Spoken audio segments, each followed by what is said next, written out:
Hello, everyone, and welcome to the best of 2024 Eyes Wide Open reality TV edition. In this episode, we're going to take a look back on some of my favorite clips and favorite guests focused on reality TV with the activism work that I do there with many of these folks. In this episode, you'll have clips from Michael Carroll, who's a former Bachelor producer, and he's going to discuss reality TV viewers still buying what producers are selling them. We'll have Matthew Dubila from Love is Blind earlier this spring, and we'll recap some of the things that he went through after being edited into complete fiction. I also have Jasmine Weg, who's a lawyer and attorney who reflects on whether or not Love is Blind producers can enforce parts of these contracts. I have Danielle Gates from 90 Day Fiance. We'll talk all about the media landscape and how online bullying is prevalent in reality TV. And then we'll also have Therapy Jeff on here as he will talk about unionizing reality TV cast members and content creators. So these are some of my favorite clips with my favorite guests focused on reality TV. I hope you sit back and enjoy this episode as well. And then we'll be back with all new content in the new year. Happy 2025, and let's make this the best year ever. Are you going through life blind? This is Eyes Wide Open with Nick Thompson. On this podcast, we share knowledge and stories that build human connection while elevating stigmatized societal issues such as mental health, holistic wellness, culture, free speech, and more. All to ensure we show up in the world with our eyes wide open.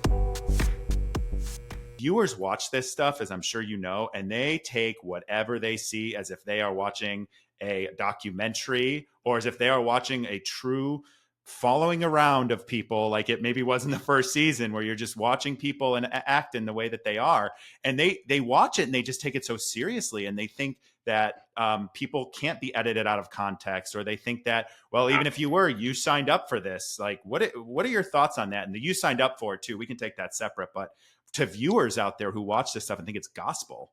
It is amazing that it's still that way, that viewers at home still have this idea that if Nick comes off the show and he was crying and upset about leaving Caitlyn, and then people automatically assume, oh, wow, what's wrong with that dude? Like, why, have a backbone, figure it out. Like, the way you come off on television is not exactly who you are at all times. No. It's amazing to me that people still buy that, or that's what they think, but that's what's fed to them. And by nature of us being so good at what we do and adding the beautiful music and the beautiful settings and the great editing to keep thoughts very concise and pointed towards a certain direction, it's inevitable that the viewer is going to take away what we feed them. They're going to say that's exactly who they are. Well, great, because we made it look like that's exactly who they are. Yeah. It's fascinating to me. But the reason reality television is so successful is because that conceit works and people still buy it. So if people stop buying it, it might go away. So of course the machine's going to feed that conceit as often as they can. Make them hate Nick, make them love Michael, who cares if that's the real person or not. And the whole escalation thing, which was the other thing I was going to mention a minute ago. When I had someone on my podcast named Matthew from last season of Love is Blind, and they edited him to make him look like he was walking out of the pods in the middle of dates, and took footage of him just leaving at the end of dates. And they did that to him multiple times to the point to make where it look like a dick that was leaving and leaving. Yeah. Wow. And people were horrible to him online, and he had since left, and he has a new girlfriend, and like, he was telling me, he's like, I had to sit there like with my girlfriend who I love and who loves me, and like watch me be represented and hear people say how I'm like abusive and a serial killer and disrespectful of these women. And he's like, right. I was hated for something the world saw me do that I never did. And it sat with me at that moment. And I'm like, my God, like I had some stuff out of context, some stuff out of order. And, you watch it back and I'm kind of like, well, that didn't happen that way. And then you're like, wait, did it? And there's like those things, but like to have something like that happen, I just can't even imagine, because you don't even get a chance to speak about it. Yeah, well, to that point, that could have happened in two ways out of my head.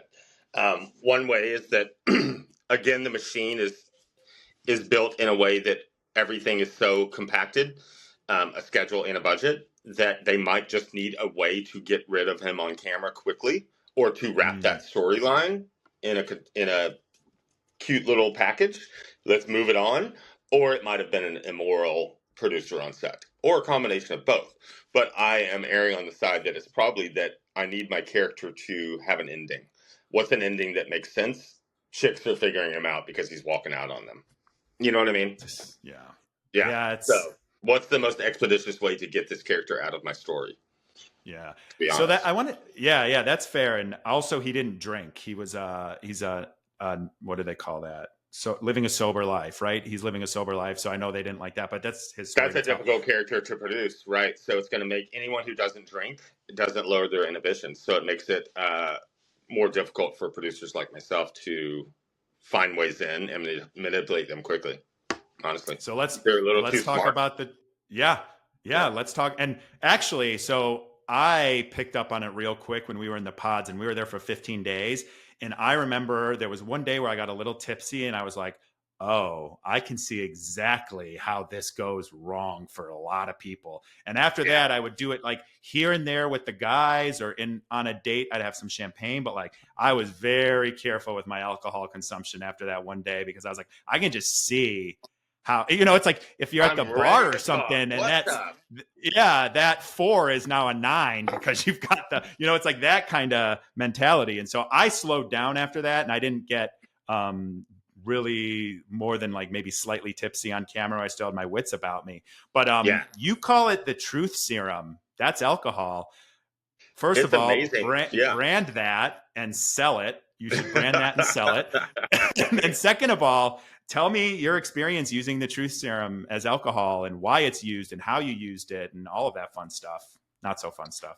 You'll absolutely. I mean, we discovered it early on The Bachelor at the rose ceremony, which is the first night when they meet The Bachelor.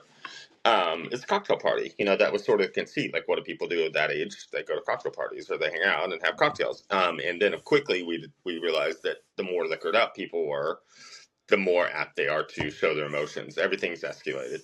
And the more apt they are to lower their inhibitions and give us what we need, and to say things they wouldn't normally say. So, of course, that's great for us. Let's go for that. It's heightened animated versions of a character that we liked already. So great, they're giving us even more.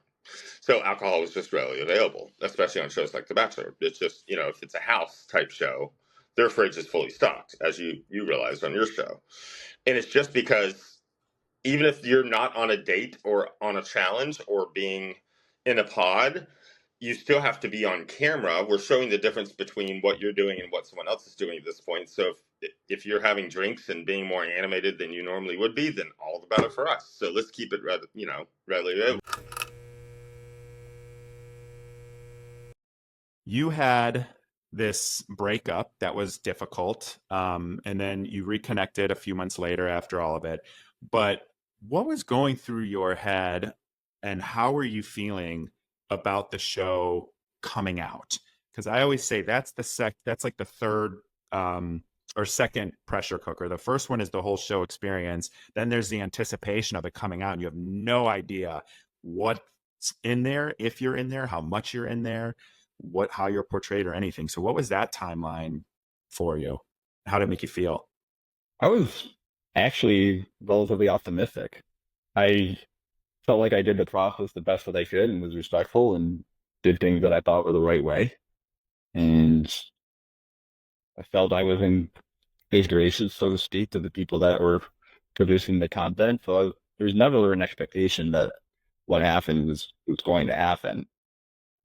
So obviously I was blindsided by some of the short little snippets and what was shown and edited.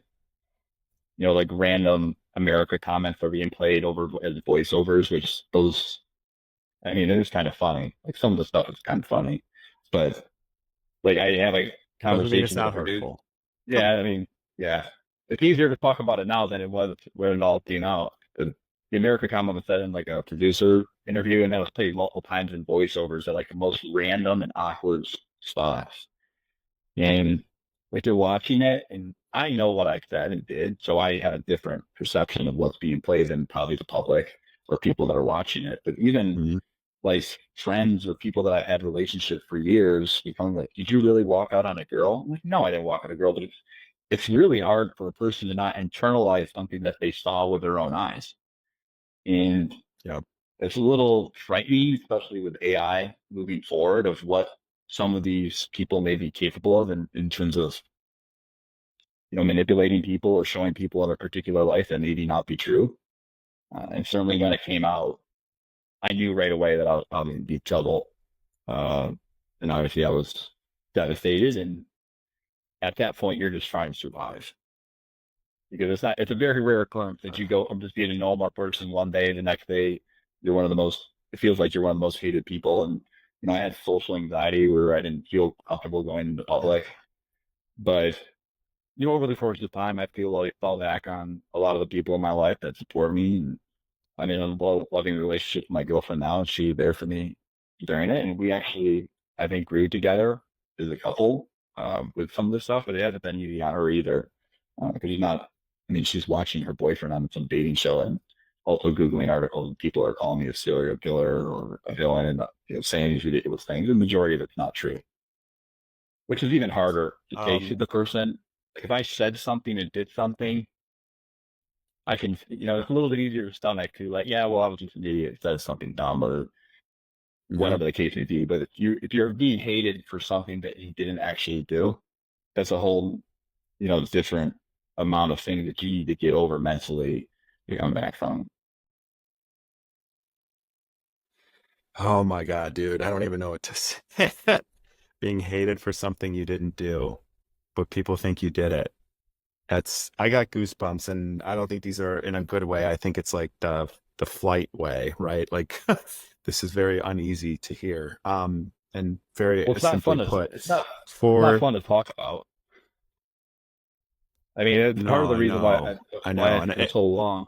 It just I want to be able to deliver the message of my story and what I'm doing moving forward in the right way.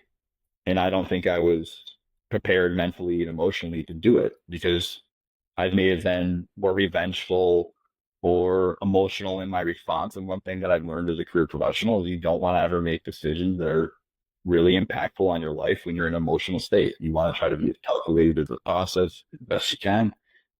That's what I did leaving the show and after. Like, I want to make sure when I have my turn to talk that I'm more believable in terms of telling the truth. Because if I would have said things right away, I think people would have not received it maybe as they differently as they do now. Now I know my microphone is a lot smaller than it could have been if I would have done the reunion or done some of those things, but it's very difficult to go back into an environment of people manipulated and told lies about you, and then you're going to also go back and help them, market the brand and make more money off of a lie. So I try to be the best I could, but you're making decisions and you just keep moving forward. Yeah, it's the old adage of you want to respond, not react to something when you're in an emotional state. And I credit you deeply for doing that because it's not easy. And I know when I went through my stuff and I was getting misrepresented in the media, people were lying about me, people had all the wrong. The hardest thing for me was not to go back because I used to be very reactive and also an asshole. I can still be an asshole, but that doesn't go away. Very sarcastic. But I think your ability to sit it out when the spotlight was the biggest and to sort of organize your thoughts and your feelings and how you want to communicate and what you want to do out of all of this, and then hold it for the right moment is admirable and something that you should be proud of and other people should look up to as a goal for themselves, because your microphone, like you said, would have been bigger and you would have gotten so many more opportunities to tell your story, to be in the headlines, to grow your, let me tell you, nobody, I've lost a ton of followers, which is fine. I don't really care, but nothing would gain me followers like people waiting for me to respond to something that was said about me. And I just never really did because it's not in my nature. But you could have grown your social media, you could have grown your reach, you could have grown your media presence by doing it in the right moment and getting wrapped up in all the drama.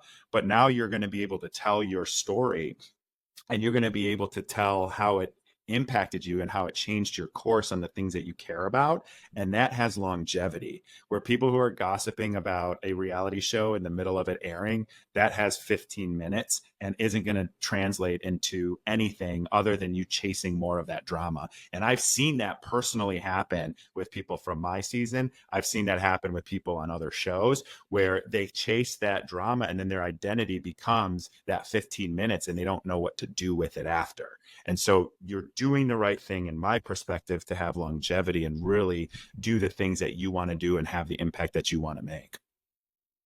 So it's such a unique experience to get a look behind the curtain of an environment that very few people in our society get to see beyond. And as it's going on and these things are happening, and what happened to me, I feel a weird connection to all these other people that have maybe been in a particular situation where they've been taken advantage by people that have significant amount of power over you. And I never would have thought that I would be in a position where I feel like I have to tell the truth, because if I don't tell the truth, more people might get hurt.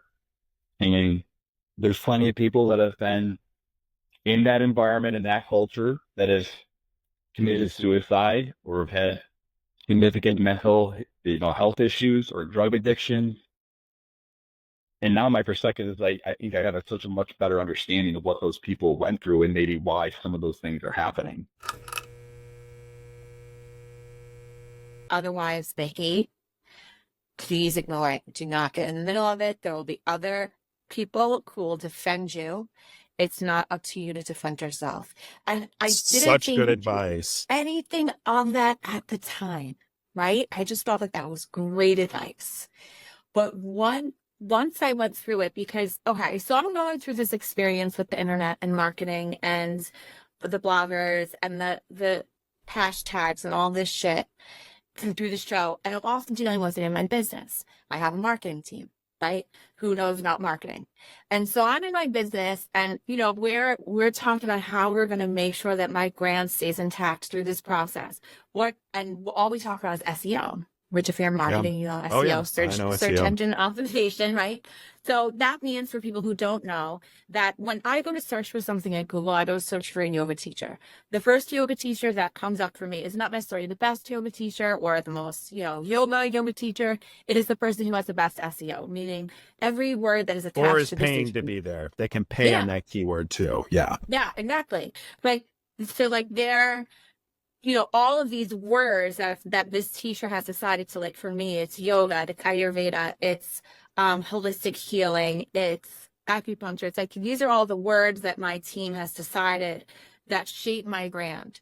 So every single time we create a piece of content, a social media post, a YouTube video, a TikTok video, a blog post, a landing page, every single thing that we create attached to my brand uses these same keywords, so that when people are searching for yoga or Ayurveda, I am at the top of the list because I have content over 6 years talking about these things. And it's legitimate. I'm not making it up, right? This is literally who I am and what I do. And so I'm using the system the way that the system is built. Now, if you have AI generated content that does those things, Google actually suppresses it, which is new and kind of cool. Oh, I didn't know they were doing that. Yeah. So it used to be you could create the same newsletter, blog post, Instagram caption, YouTube caption, you could create the same thing for all of it. Now that actually makes it worse for you. So now you actually have to create original content. And if it's AI generated, that's pushed away. So there's all these nuances now. What I realized these things always happen to me, and that I have these parallel experiences, with my family and my husband, with my marketing team, and what's happening with the show. Always happens to me this way, so that I learn. With the show, I was seeing the same thing.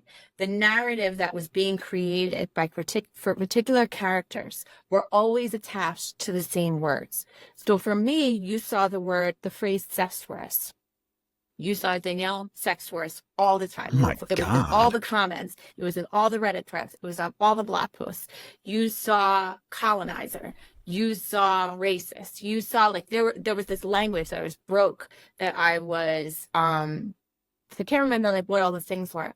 And what I noticed in the Reddit comments was people would leave a comment that was just a word or a couple of words, and I'm oh shit, that's someone who's intentionally trying to create a narrative. You're not even pretending to be doing this genuinely. You are literally a producer, or like it's Yep. or someone who is trying to create this narrative because it's going to lead to the next episode. And I'm like, And you told me about this what? a year ago when we talked, and I remember thinking to myself, holy shit. And I started looking into it now that this had like entered into my world. And I 100% agree with you that there are the storylines that they want to push. They have people on Reddit, whether it's producers, whether it's staff, whether it's bots, whether it's whatever. They have people that are pushing these narratives. They have social media commentators pushing these narratives, and they're all getting paid or coming from production to push these narratives so that it grows the storyline that they're trying to tell. So I'm sorry I interrupted you, but you really opened my eyes to that. Yeah, it was really, and I feel like I wouldn't even have a problem with that if you didn't pretend like it wasn't happening. Yes. Because I get business. And marketing. I operate in this capitalist system. Make your money, right? As long as I'm making it too, or as long as you give me a heads up so my PR team can spin it however I have to spin it. Like, let's be a team. You want to create great television. I want to make a lot of money and live in a overwater bungalow in the Valdez. It's like, let's make us both happy and make great television. Like let us have that conversation. But we can't pretend that these social media quotes or this language that people are using is around a very specific narrative. And there were 2 times where someone said something in Reddit. There was one time where someone said something very specific about my son that I had said to a producer. I was talking about an experience, and this like exact thing about my son showed up on Reddit, and I was like I trusted, and not my producer who I love, it was a different person, but like I trusted these people, this crew, these producers. Like I had known them for over a year. Like I had worked with them in a lot of different things. So I was like, man, like I really trusted you, but at the end of the day, you're doing your job. I have a job to do and you have a job to do, and you're doing your job, and I wish your job was different. Like I wish there were Peter maids. I wish there weren't people who had to do these jobs that are shitty, but like, yeah, exactly. So, that, but that knowing that made it so much easier to navigate it, because then I could really say, none of this is real. It's like, not. I'm here sitting here upset about 300 Reddit comments. 45 million people watch this show around the world. It's the same 8 people in Reddit with these 300 comments. And out of those 8 people, 4 of them are bloggers. Because I see the same comment here that you just said in your podcast. Because people don't know how fucking crazy I am. I listen and watch all the things. So like, it's all just one game that's run by the same 5 people. The same 5 people are creating, they have 14 different blog pages, they have 3 Reddit threads, they're this mob, they're this, and it's like, this whole world that we think is giant is actually this. And like, once you realize that the online hate and the bullying and the cyber stalking, all of that, it doesn't mean anything anymore. Then you start to play with it. Now in TikTok, when they come into the comments, I engage with them because that just boosts me in the algorithm. It gets more people in the room. Like I've separated the ownership of it. I'm no longer triggered by the statements because I know why they're there. And so it helps me use it to my advantage. One of the things I wanted to ask you, and I think, this kind of combines some of the questions together, but are there any pieces in this contract? So, we have you have to stay married piece, which I'd love to actually maybe start getting your thoughts there on the piece that you have to stay married, because that was a personal experience that I had to go through. And and then also, like, are there parts of this contract that you look at and you're like, I don't know if that's legally enforceable? So we can start with the weddings and maybe or the marriages and go from there. Yeah. So in the contract, you have to stay married until 1 year after filming, right? Or 11 months after the wedding date. It was like whatever's the later of the two. Yeah, So, I actually. Oh, do you want me to read it? I have it yes, in front of me because So couples have to remain married until the initial broadcast of the last episode in which I appear, or 11 months following the wedding date, whichever is later. Right. So that one is a shocker, but I think people kind of were suspicious because, the divorces would come out after 1 year if people divorce. The thing about that clause is it's probably the most crazy clause because you're bringing in the freedom to divorce into this like reality TV show contract. It's wild. It's really like an overreach of what you're trying to control. But at the same time, some states don't let you divorce before a year. So it depends, like, how you look at it. The state that a person might have entered that contract in could have had a 1 year requirement because some states do make you stay married for 1 year. And then you're like, well, that's not so crazy. But from a perspective of like a contract having control over your freedom to divorce, it doesn't seem right. It doesn't seem like something a court would uphold. I don't think that there's any way that if you divorce before 1 year, and as long as like you can in the state you're in, I don't see a way where if they try to take legal action, a judge would enforce that contract clause and make you pay whatever fine or damages. It's just too crazy. Like, there are so many situations. A person could be, abused. A person could be afraid. It just could be bad for their mental health. There are so many situations where keeping someone locked in a marriage could be life threatening. It's so dangerous that they would want to put that in their contract, that kind of requirement. Yeah, I completely agree. And I know when my divorce happened, it was a very much like I was concerned about this part because they can, for each contract breach, you're on the hook for $1 million in liquidated damages. So I was concerned that divorcing before, and you get like a pickup letter too, right, for after the altar. So there's a moment where basically it extends the life of your contract. I think the original contract has a piece in there about that. And so my divorce, I was served divorce papers before after the altar had aired. And so I was concerned that they could sue us for those liquidated damages because, when you file a divorce, it becomes public record. So I was served probably on a Wednesday or a Thursday. And then TMZ leaked the divorce that following Sunday, because it was public record. And I woke up to like 100 texts, 1 million DMs, family calling, all sorts of stuff, because it happened very quickly. But that whole process there, like the added stress of going through this like newly public life, this relationship and marriage that was very real. And a lot of people, I think, look at it, including people in my life, and they don't think they don't take it like it's a real marriage or it was a real relationship because it was on TV, right? But it was like there was a lot of pain and loss, and then doing it in the public eye and not being able to tell people on my own timeline that this wasn't, going to be going forward. And then of course all the speculation. And then on top of that, like, am I going to get sued for $1 million fucking dollars? Like, it's an unnecessary stress when you're in the public eye and you're married to someone that you met through this experience. And it's just, to me, it's just such a crazy piece that I personally experienced and had stress over, because it would have ruined my life to get sued for $1 million. I was just thinking that whole thing, the threat of $1 million lawsuit over your head really controls you. And I have to imagine that all of those threats, maybe one person was going to leave during the pause. No, there's a threat of 50,000. Maybe someone was going to show up to the altar. No, there's a threat of that. You want a divorce. Like, all of these things essentially control the decisions you make in your life that are important decisions. And maybe you don't want to continue being on TV.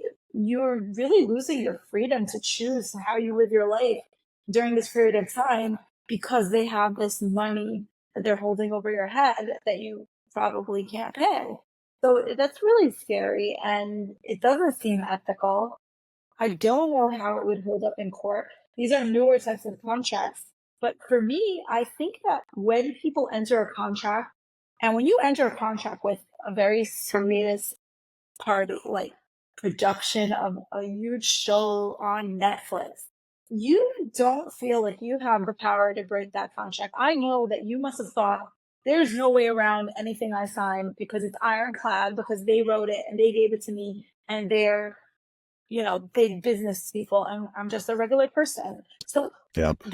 there is that conception that anything you sign is binding. And I think that part is kind of like unfair to everyone who signs it, because they probably make decisions thinking that everything in there is enforceable, even if it isn't. Even if that divorce clause would never hold up. I'm sure a lot of people are way too afraid to even test it, because who wants to risk a potential $1 million lawsuit? That is You're just, exactly it's right. too big of a risk. And I remember getting the call from Netflix that they weren't going to come after me for $1 million. And it was like, unfortunately, They the only called to time I let you really, know? yeah, because I was worried about it. I was talking to the publicist from the production company, and I was like, I'm concerned about this. Like, I'm not in any control of this process at this point, and I've asked to just wait. I asked for a few weeks to just like separate, to like clear my head and figure out, is there a path forward for us? In that time I was served. And so I was just kind of like shell shocked, in a continuous state of a heightened nervous system of my marriage ending. I didn't really want it to end. And now am I going to have to deal with a lawsuit because we're ruining after the altar release in Was a couple Danielle weeks. that she wasn't scared of the lawsuit, potential lawsuit? I don't She think wasn't thinking about it? I don't think she was thinking about it in the same way that I was thinking about it. We had different upbringings too. So I think like there was a different financial mindset when it comes to something like that, where I grew up, lower middle class, poor, every dollar counts. And so, I look at it like $1 million, I lose my house, I lose everything. Yeah. And I just don't think that, based on, her coming from a little bit of a different, financial situation, thought about money in this case the same way I did. Okay. And that's my interpretation. But and to be clear, like, she and I are fine on, well, we don't really speak, but like, we've cleared the air and, have a, I don't know what's the right word to use that's not going to spark any controversy, but we're cordial. That's the word I'm looking for. What is hard for you about dating? And what are the things that you need in a partner? I think dating can be hard for me because, that's a big one. I was like, I didn't see this coming, but when you were talking about that and that came out, I was like, I got to dig into that. I think, again, kind of what I touched on earlier, I think right now I'm at this point where like I am starting to learn my worth and the things that I'm able to bring to the table, and I won't tolerate certain things, like, and it'll lead right into the 3 things that I need. So I think that's a big piece of it. And I think I've been trying really hard to hold myself accountable that I'm not overshooting and not tolerating anything, because I think sometimes we can do that as humans. And that's that accountability piece that I hold other people and myself to, is like, hey, Madina, like, are you being like a little too harsh on the communication, or like the lack of planning or whatever? But then also trusting my intuition that like, hey, like, no, that's like a bare minimum basic need. So I think that's partially what's been challenging about it. And my needs, I definitely need a good communicator. And when I say communication, to be clear, I want clear communication. Like you want to go on a date, but like, don't say like we should do something sometime, right? Or even like, let's do something this week. Even with my girlfriends, it's like, hey, Friday, 6 p.m., are you free? Great, let's grab dinner, right? I'll we'll pick a spot. To me, it shows a level of intentionality. I'm also an overthinker, and this goes back to part of what it will frustrate you about me is part of why you like me. Part of why I'm a very good therapist is I know how to read between the lines. People who are anxious or overthinkers also tend to be extremely caring people. I'm going to remember the candy bar you told me you liked from 3 years ago, and I'm going to leave it outside your door, right? So like, yeah. So I just feel like I've also been learning to love that about myself, because it's part of who I am. And are there times when I can tone it down and again, hold myself accountable? Maybe I'm thinking too much about that. But I also need, like, I saw this quote and I like love it so much. It says, moral of the story is an overthinker needs to date a good communicator. That's so true. It is. And it's like, it's not like I think sometimes men or other people might think communication means you have to over communicate. No, it just has to be direct. Like, yeah. I was even just talking to someone about this. It's like, just communicate to me that you can't communicate this week, really. And that in itself is communication and takes 2 seconds, right? Communicate to me that it's hard for you to communicate, right? The transparency. Give you something to work with. Yeah. So communication is number one. Physical touch is my love language. I love touch. I feel so loved, you know, when I have that physical touch. And emotional, like vulnerability. Like, and this is also like, and maybe I'm in La La Land and I'm naive or something. And these are pretty standard things, I think, that you're saying. Like, they're really hard to find. They're really hard to find. But like, there's nothing more attractive to me than a man who can admit that he's like struggling. And I know, and again, there is a balance. Am I saying I want my man telling me he's struggling every day? No, right? But like, if I've been dating you for 2 years and I've never seen you get emotional, that's a red flag to me. Like, I don't want that. If you come home and you told me this whole day and it was so stressful and I say, oh my God, babe, I'm sorry. Like, that sounds so stressful. And you're like, I'm not stressed. Well, this signals to me so I believe, yeah. You're not in tune with your emotions, right? So if you don't know how to emote stress, you're not going to know how to emote proper love to me because you can't selectively numb emotions, right? And I'm not trying to sound pervy here, but I'm just going to say this. Any man I've dated that's emotionally closed off is also not good in bed. I believe that. I'm not trying to sound like weird when I say this, but it clicked for me probably like a year and a half ago. I'm like, it's because they don't know how to emote intimacy and passion and connection because they've numbed sadness and grief. So they've numbed everything, right? So that's the first red flag it gives me. And the second is if I'm stressed and I had a stressful day and I come home and I tell you these things, well, I'm not going to want to tell you these things now because you don't think it's stressful. You don't think it's warranted to have that emotion. At least that's the signal I get, right? I want to be able. Well, that's a good point. That's a really good point. That's how you connect. That's why people develop crushes on their therapist all the time because you are telling them things that are bringing you connected. And you're getting validated, and so that makes sense because then if you're coming home and you had a stressful day at work and your partner doesn't experience stress at work, which is bullshit, but then you're like, well, stress at work isn't something that he understands or really matters to him or is a real thing. That's actually a really good point. I've never thought of it like that. But if you can't, the men in bed thing, I buy that. I believe that because then you can't even talk about it. Yeah, like I can't even tell you, like having like the vulnerable conversation of like, what do you like, what don't you like? Like the men that I've dated that have emotionally closed off, we never had those conversations, right? And like, I don't know, I had a deep conversation with my friend the other day though, because again, I'll hold myself accountable too. She's like, do you think you like unconsciously date emotionally closed off men because you're a little emotionally closed off? And I was like, and you're just picking someone who's even more emotionally closed off, so it's kind of like you don't even notice, you know? Would you describe yourself as emotionally closed off, though? Honestly, yeah.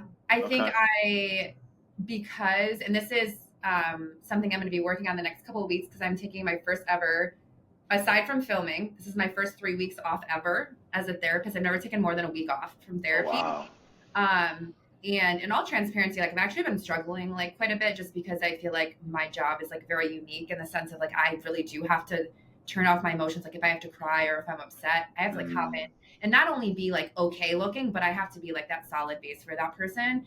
And like it can wear on you, like really, really bad. So at the end of the day, it's like hard to want to like touch base with your own emotions. And I grew up with my dad being very like nothing's ever good enough. Like one of my core memories is like coming home as a little kid with a 98 and being so excited and my dad being like, where's the other 2 points?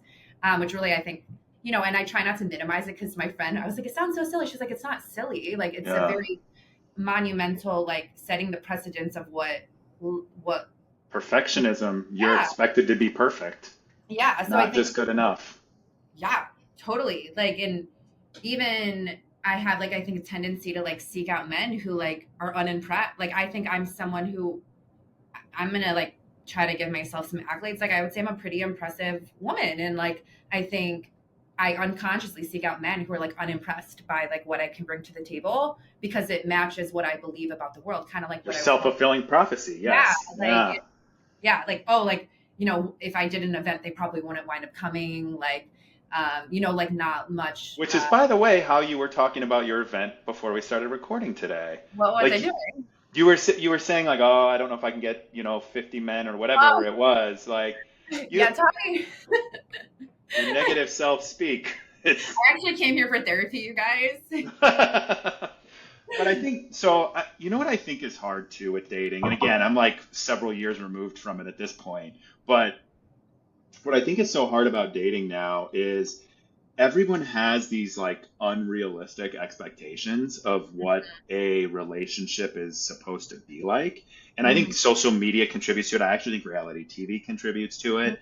And I think that, one of the things Dr. Isabel Morley says, who's on my foundation, she's a psychologist, is that what reality TV does is it actually shows like bad behaviors and normalizes like toxic behaviors, whether they're real or not, whatever, you can get into that. But I think it's like that in social media and the idea that everything has to be this fairy tale. And I actually used to think this when I was younger about like movies, like rom-coms, right? Because I watched a lot of rom-coms in high school with my high school girlfriend. It was, you see a horror movie for me and I'll see a rom-com for you kind of exchange. And so I just felt it kind of like created unrealistic expectations of like grand romances and relationships, and that the problems you're actually having aren't really that like real. They're like one big problem you have to overcome in a rom-com to work out. And I think that's kind of escalated with social media, where people just want this social media friendly relationship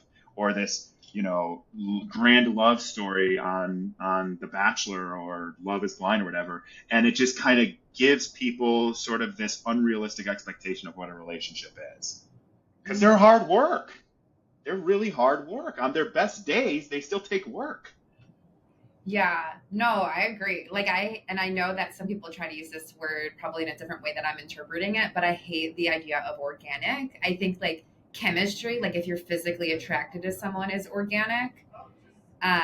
But the actual act of building a relationship, because when I hear that, I hear, oh, like I don't want to plan when our date is, or like, no, we're two grown ass adults. We're going to have to plan. And there's nothing organic about us making setting aside intentional time to spend quality time with each other. You know? Yeah.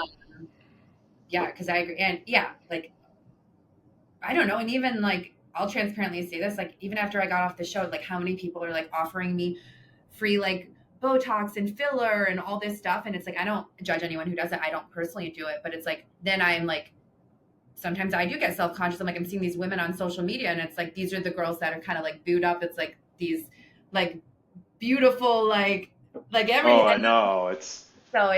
There's a lot of like comparison that can go on, and what we think a relationship looks like in Santorini on Friends. Like, yeah. I'm like, when are these people working?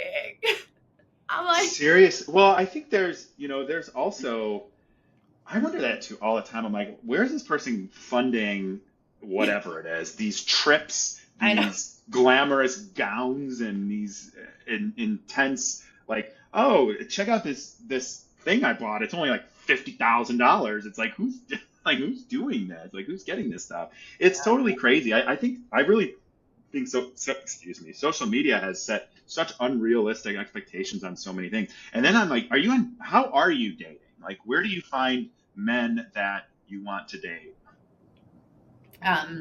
Well, I'll let you know when and if I find that. Yes, please do let me know. I was on Hinge for a little, but I paused that because I was just getting so tired from that. It's exhausting. I was exhausting years ago. Like, it's fake. It's so my therapist keeps telling me to get on dating apps. And I'm like, no, not now. There's an elephant in the room. And if I call it out and say, yes, that was me on, this show, or I don't, like, both are terrible experiences, right? Because like, if I call it out, it sounds like I'm bragging, which is definitely not what I'm doing. And if I don't, then it seems like I'm hiding it, right? No. So you don't think so? I think you're scared to go back on them. But like either way, you don't know what's going to happen. Well, yes, that is true. And then I tell myself this, do I see myself at the end of my day sitting on Hinge, scrolling, liking, responding to very surface level conversations? That sounds like a horrible way to spend my evenings. Yeah, it's not. Yeah, I have a lot of thoughts. Yeah, I don't. Yeah, mine's paused for a reason. So yeah, I hear you. You and I chatted a few weeks ago, and you were talking a little bit about like the content creation community and potential unionization as something that you find interesting. So I'm curious to know, when did you first start thinking about that type of community or unionization, whatever it is, and what would that look like in your view? Yeah, I think I started looking at it because when I eventually, like, I was making content, and then a year into it, I was like, I'm going to try to monetize this. And then I was like, how much do I charge? How much do I make? And there's no information out there really about like how much one. And then I was like, I really want to. And then I was like asking content creators, how much do you charge? And they were cagey and they weren't telling me. Oh, yeah. Yeah. So it took a long time. And it wasn't until I started to like tell other content creators, like, this is how much I make. What do you make? And so it started with just sort of like, let's all get on the same page and charge similar amounts or charge even more, whatever. And that started to like become like, I started creating a community that way. And then it was about like, when you eventually sort of, when people try to like, troll you or like fuck with you or try to cancel you in different ways or whatever, when you shouldn't be canceled. So then it became this sort of like emotional support group. And then it was like, the demands of making content is overwhelming. And also like, it's way harder than people think, even to throw your phone up and talk. Yes, it is. And my like boss is fucking TikTok or Instagram. It's the algorithm. The algorithm is my boss. And like, I don't know what the algorithm wants every single day, but I'm trying to figure it out. So I'm trying to figure out like how to please the algorithm that they are deliberately keeping from me, so that I changing constantly, right? And that is so weird to have that type of boss, this like algorithm, and then to get like automatic, like instant feedback every time you post something and you're anxious about what the feedback is. I get like these performance reviews basically every single day. Oh my God, that's really such a funny way to think about it. That's so true. Yeah. And there's like, I want to feel proud of the content that I make, that I feel really good about. Like, I feel like sometimes I make a piece of content, it's so creative or so funny or so interesting, and I'm like, oh, I love this. But if it doesn't get the views and the engagement that I think it should get, it feels like it's a failure. I feel like I failed. Totally. Even though creatively I have succeeded and I've grown, but it doesn't fucking matter because I didn't get as many views as I should. So like talking to other content creators, these are all the reasons I stopped obsessing over posting, because I'm like, how did this every time I say anything about Love is Blind, it's usually like hundreds of thousands of views. Right. And then I talk about something that's like really much more important than the drama, and it's like 10,000. It's wild. Yeah. It's like, why waste your time? It affects your day. It fucks with your mood. And then you're just like, oh, this is affecting me. I hate this, Yeah. So, and we also don't have any like power. Like, we can't like call somebody at TikTok or Instagram or YouTube and be like, hey, what's going on? Yeah, it's a total void. We can email people. We don't know if those are good emails. They probably won't get back to us. It's like took me forever to get like verified. It's so weird. So like, if we had some sort of power to like process, someone we could talk to, a community that we can lean on, transparency about how much we get paid, how much we should get paid. I think it'd feel a lot better doing what I'm doing.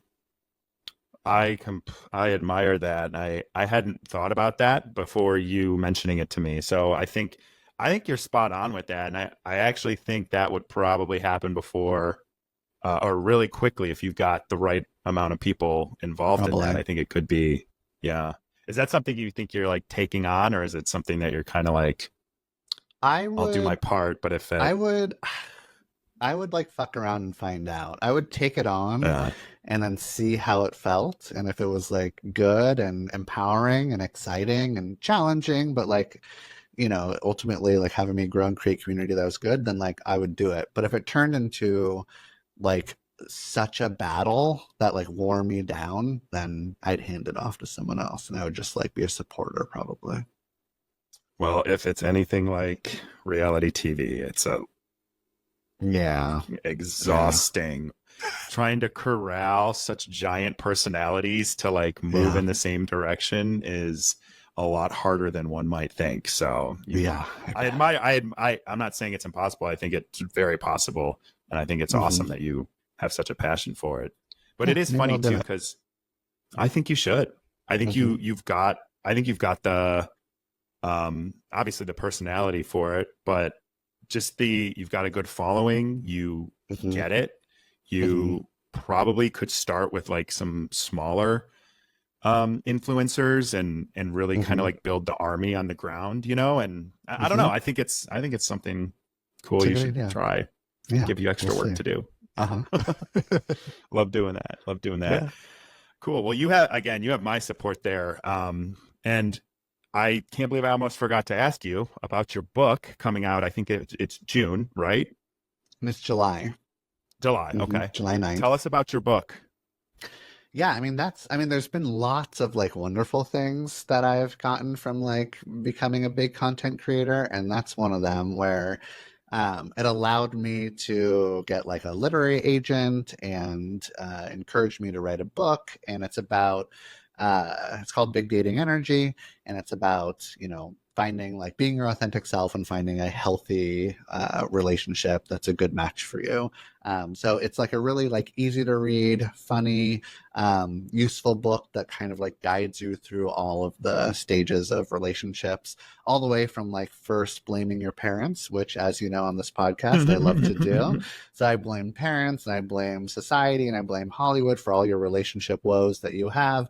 And then we kind of go into like, how can you take responsibility for, you know, how you were impacted, and then find somebody who's a good match for you. And then eventually also like one of my favorite parts of the book is like how to break up with somebody, like how to be a good breaker upper is like, that's one of the first questions I like want to ask somebody when I'm like dating them is like, are you a good breaker upper? I wish I could interview your exes just because I feel like it really reveals the kind of person you are.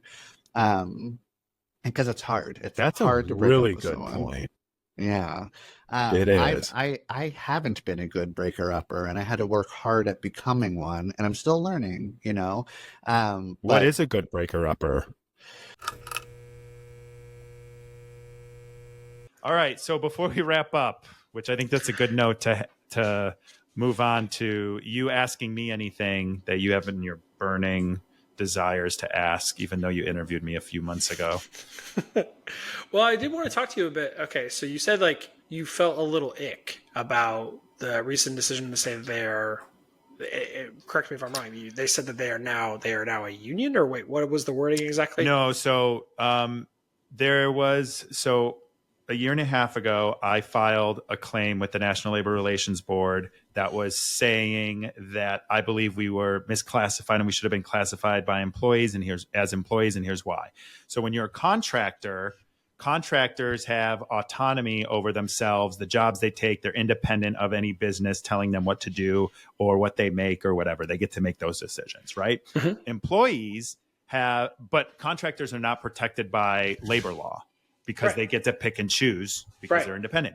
When you're pros and cons, I got you. Right. So then when you're an employee, which is really determined by how much control they have over you, how much you get paid, what work you do, when you work, where you work, all of that stuff, you're protected by labor laws. So you can, guaranteed a minimum wage, you get overtime. If you're hourly, you get to talk about your working environment publicly. You get to organize into unions if you want to. Like those are all protected by federal law. So the way reality TV has done things is they've classified cast members as contractors, but their actions... They tell you when you're going to be there. They tell you all the things that you have to do. So your argument is they should be employees. Yes. And then you should get that pay. You should have the ability to unionize.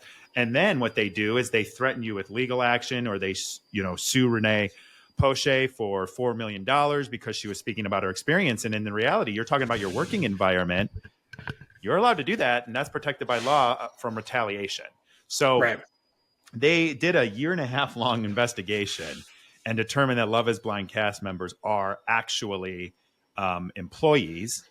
Now it's just Love is Blind are actually employees, and that they need to immediately eliminate these unlawful provisions in the contract that are anti-employee. They've listed them out. It's like a 36-page document in total. And now they're going to have to settle with us and the National Labor Relations Board by April of next year, or this is going to go in front of a judge.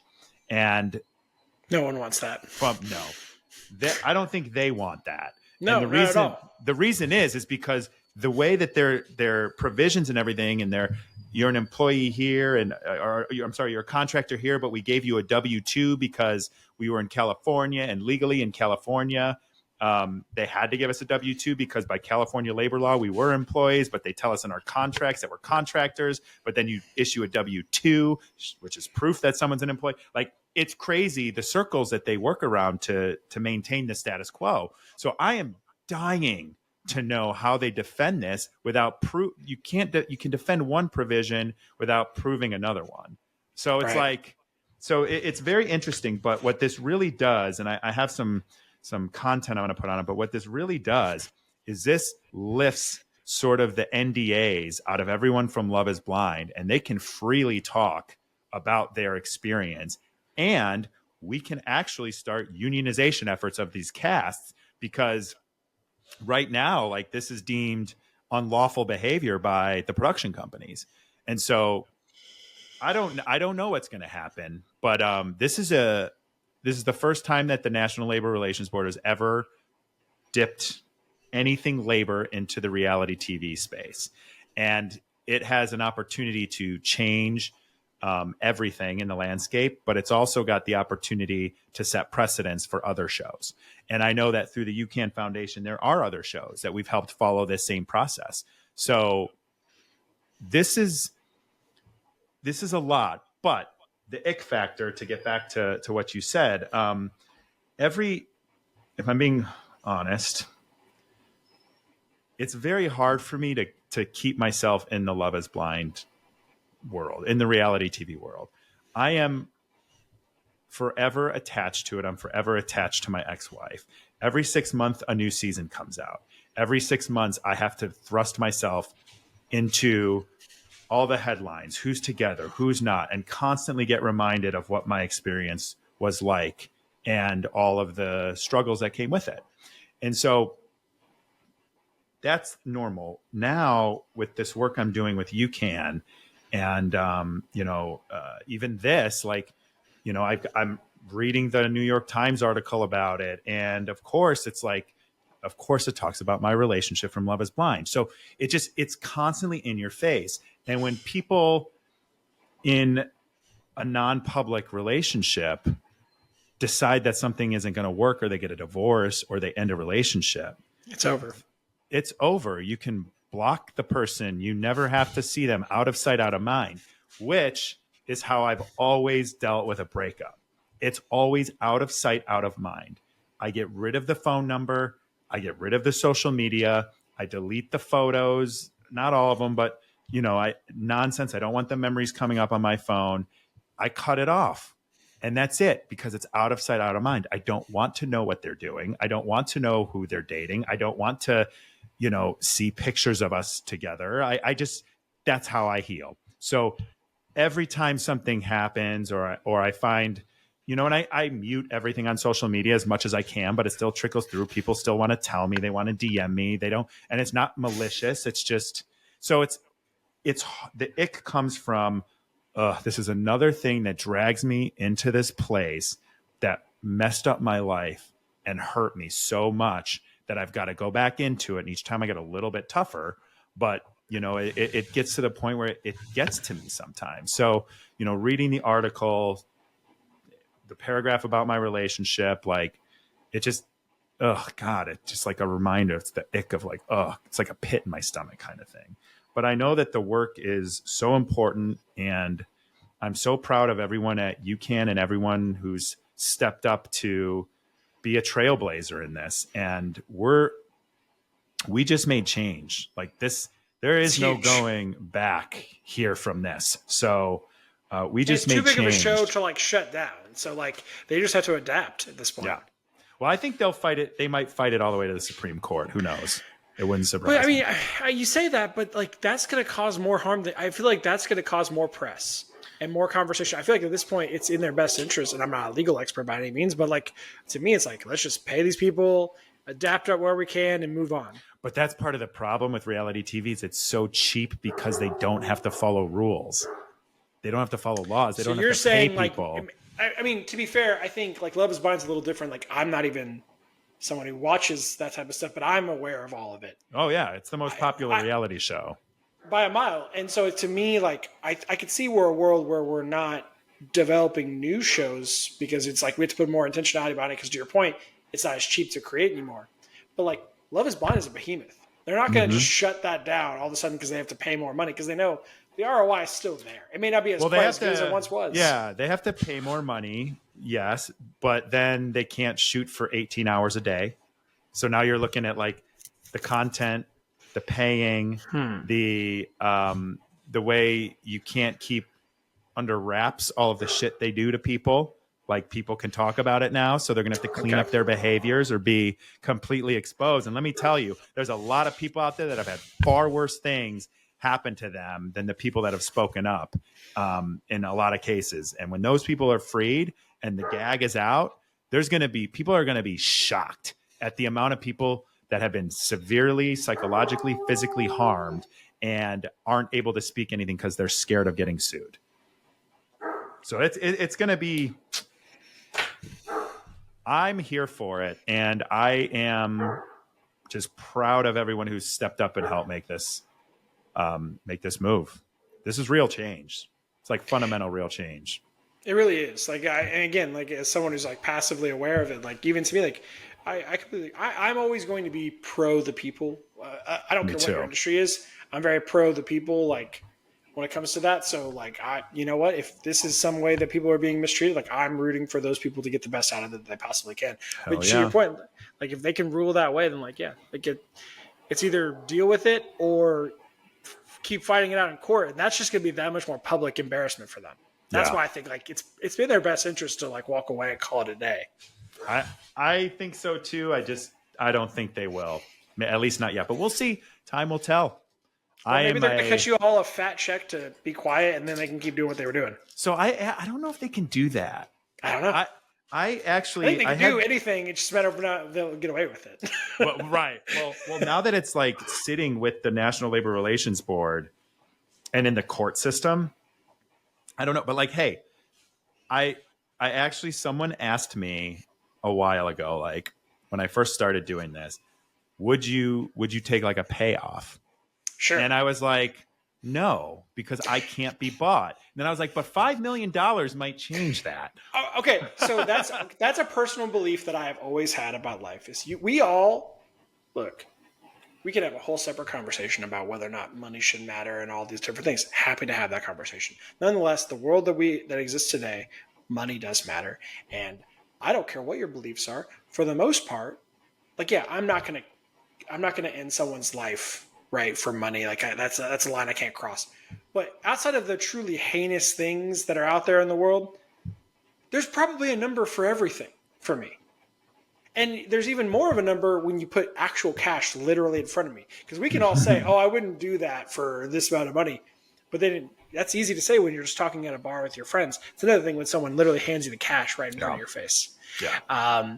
And so, like you said, $5 million, that's Not now. I'm not taking money now. I'm taking this as far as it needs to go. But before, I might have taken the money. I would have entertained the conversation. I hate that I have so much conviction about stuff sometimes, and pride. I have a lot of pride. Sometimes, there's a reason that's one of the 7 deadly sins, right? But it to me right now, it's about doing the right thing, and it isn't about me. It's never really been about me. It's been about, I don't want this to happen to other people. I can take it. I don't want other people to have to take it. And so to me now, it's about conviction. Thank you for joining us on this week's episode of Eyes Wide Open. If you enjoy the show, the best way to support us is by sharing or dropping a review. For more information and content, check out engagewithnick.com or find me on Instagram at nthompson513. Don't go through life blind. Do the work so you can show up in the world with your eyes wide open.